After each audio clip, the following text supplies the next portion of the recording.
Hi everyone, my name is Dejan and I am Udemy instructor with 6 published courses so far.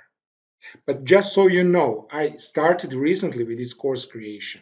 Online course creation has never been easier, faster, or simpler.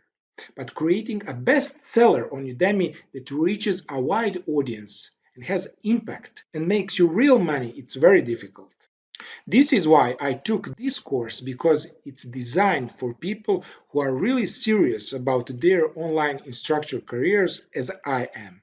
And I would like to give a special thanks to TJ Walker, who showed me how to avoid massive time wasting and traps the most instructors fail into, like editing out every and from their videos.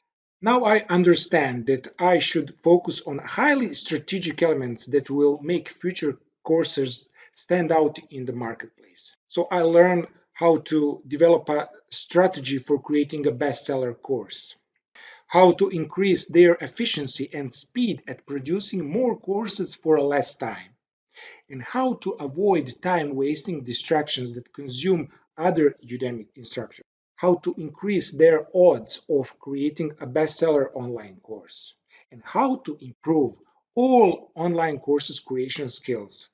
In the description below, you will find a link to this course as well as to courses related to Scrum, Agile, YouTube, digital marketing, and so on. I wish you happy learning. Bye.